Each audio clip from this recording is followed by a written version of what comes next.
I'm here with head beach volleyball coach Gary Payne, back from his national runner-up finish at the AVCA Small College Championship, as you can see by the trophy on the table. Coach, first off, how you feeling after the tournament? Again, long tournament for you guys, long weekend, but you finished in second place overall. How are you feeling about the tournament? Great. I thought our girls actually showed up and played really well this weekend. I think it all stemmed from us playing at LSU the weekend before. Those girls took that momentum into Gulf Shores, and knowing that we had a tough pool, they started right from the get-go. They started off with a very high level of play, and it showed by us winning our pool and then making it all the way to the national championship game. Now, I want to get inside your mind here because obviously it was a very emotional win, not only against Palm Beach and Atlantic to reach the gold bracket, but a 3-2 win over Tampa, the reigning national champion, 1 seed. How are you feeling in that moment, not only when you beat Palm Beach Atlantic to reach a chance to play for the national championship, but then beat Tampa to get to the national championship game? Yeah, beating Palm Beach Atlantic was big just because, again, I felt like we were in and I keep saying this, the pool of death, where we had Vanguard, Palm Beach, and Tusculum, and, it was tough. And even after that, Vanguard played Palm Beach and it was a 3-2 fight there, too, and Palm Beach ended up winning. But winning against PBA was really good feeling. And then when we got to Tampa, it was like, all right, we've got to play harder than we played the year before, or the day before, and we've got to come out with some intensity, and we've got to, we've been talking all year about us being TAMUK, toughness, accountability, mindset, unity, knowledge, and we needed all those against Tampa. And in the game, Tampa's fives had not let anybody score over 11 points against them in the whole tournament. It was 21-11 was our closest match, and our five stepped up to the challenge and beat them in the first set. And then they lost the second set. Tampa got a little momentum, and then they got into the third, and with the weather, the wind, I believe we got the good side, and we rattled off 4 points out of the 5 right away and set the tone for that third set. And them coming back to win that in 3 was great, because that would have ended it right there. With Tampa's fives playing as good as they did all weekend, that would have ended it. But then it came down to our threes pair, and the atmosphere for the threes pair was unreal. There was probably 300 people around the court just for that third set against Tampa in that one, and it was very loud, and everybody was, cheering for every single point, and it came down to it, and we ended up getting a nice dig and set it up enough to where Emma could option the ball, optioned it right off the girls' hands, and landed right in the middle of the court to win it. Now, there was a lot of great photos from there of a lot of the Texas A&M Kingsville supporters, family members, friends coming out. There's a great photo of, I believe it was Kalani Vasquez's mom in an inflatable shark costume out there.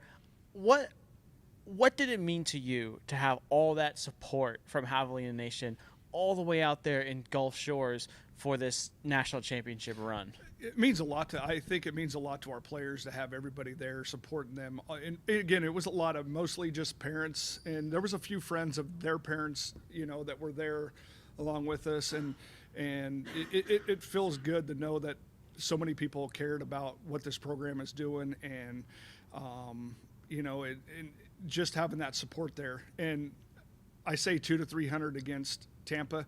It was our fans, Tampa's fans, and then about 5 or 6 teams that were just there that were just wanting to see some good volleyball too. So it was there. But even after we beat Tampa, the phone calls and after we lost to Concordia in the finals, the phone calls, the texts that I got from former alum, Division I coaches that we'd played against during the year, and just people like that. It was good to see people reaching out and showing their support for what we did this year. Now, you mentioned the national championship run. This is the Javelina's first top 2 finish in about 7 years, I believe. That last one was in 2019. how does that kind of speak volumes to this class, the senior class, this large senior class that we had talked about, kind of leading up to this year, and as this year went on, that this class did something that had been done in a very long time here in this program of reaching the national championship game. Obviously, not accomplishing the ultimate goal of winning, but still finishing as one of the two best teams in Division II. Yeah, I mean, if you look back at when they were freshmen, that was when we were kind of on a slide now, and even their freshman year, I think we finished 7th. I think we lost in the first round of the silver bracket and then ended up winning the first 7th and 8th. And then from there, it just kind of every year it kind of kept going forward. The year after that, I believe we finished 5th, and I think we lost we won the silver that year. And then last year, we had the best season record-wise that we've ever had, and we went there, we fought, we got out of our pool, and ended up in the silver bracket, ended up in the gold bracket, won a first round game because they took 6 last year to the gold, and then eventually lost to Concordia, who ended up losing in the finals last year to Tampa. But and then this year, again, not knowing what to expect, being only 4 teams making it to the gold and having a tough pool, it was, it speaks volumes to what this senior class has done for this program, and got better and better every year from their freshman year to this year. Now, kind of wrapping it up here, taking a step back from just this national tournament run, taking a look at the entire season as a whole and everything that has gone into the season, the good, the bad, how will you remember this season as its head coach? Well, again, I think it's the group as a whole was together probably more as a cohesive unit than we have had in the past, and that was one good thing that I can take away from this. But we established a lot of personal or team goals, and we broke a lot of records this year that maybe hasn't been out yet, but this is the least amount of losses we've ever had in a season. We had girls moving into the top 2-3 total over year, total wins in their career.